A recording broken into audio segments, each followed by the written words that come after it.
See, it's always about money. With me now, the president of Americans for Tax Reform, Grover Norquist.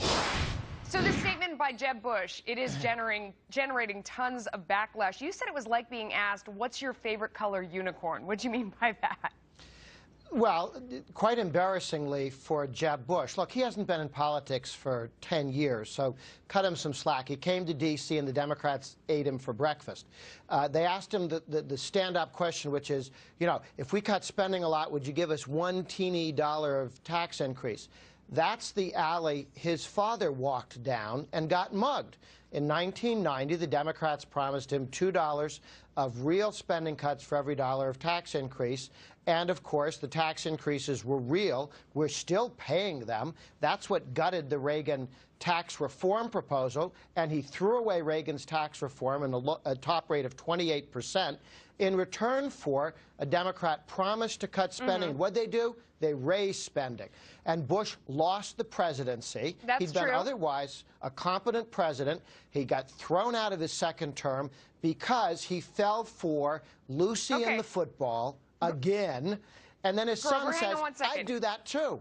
Hang on. You know, he's someone who didn't sign your pledge, even though so many others have. And he said that he doesn't want to outsource his convictions or principles. What do you think about that? Well, it shows that when he didn't sign the pledge, he didn't read it. The Taxpayer Protection Pledge, signed by a majority of the members of the House of Representatives, 236 Republicans, 41 senators, 1,300 state legislators, 13 governors. They know what's in it.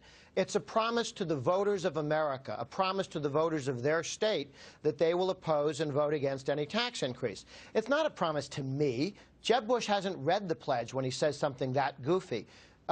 Reid, the Democratic leader in the Senate, he always says that you know, congressmen or senators have promised Americans for Tax Reform, the taxpayer group that I chair, that they promised ATR that they won't raise taxes. But if you sign the pledge, promise is to the American people. Don't you risk looking like you won't work with anyone? Isn't that the risk if you say, I'm never going to raise taxes no matter what, even at a 10-to-1 ratio? Do you risk looking like you're just not willing to work with the other side? No, what it says is when they promised Reagan 3-to-1 and cheated him, when they promised Bush 2-to-1 and cheated him, 10-to-1 is even more made up than 2-to-1 and 3-to-1. And we know that the Democrats want to raise taxes to spend the money. They don't want to raise taxes in order to spend less. The Democrats had complete control of the government in 2009 and 2010. They could have done anything they wanted. Did they cut spending? No, they increased spending. Did they cut taxes? No, they increased taxes. We know what the Democrats want: higher taxes and higher spending.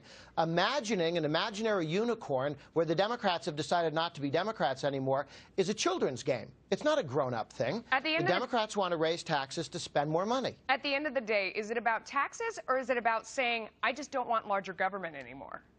It's both. The only way to reform government, and this is where Paul Ryan is right and the Democrats are wrong. The only way to reform government is no tax increase, period. We are now going to reform spending down. That's what the Ryan budget does, drops $6 trillion over the next decade from what Obama wants to spend, and brings spending down to 20% of GDP and then to 15% of the economy. It reforms government down. But if you can raise taxes, they will never reduce spending or reform government. Tell me about the hidden taxes in Obamacare.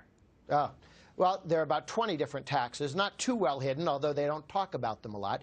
20 different taxes in Obamacare. One, a 2.3% tax on medical devices, your children's braces. There's a tax on that. A stent for your heart, a pacemaker, a wheelchair to get around. These will all now have a tax. So when Obama says he was going to make health care more affordable, he wasn't talking about people who need braces or medical devices. And, of course, they increased taxes on the American people in a number of other ways, including going after your flexible savings accounts, your health savings accounts.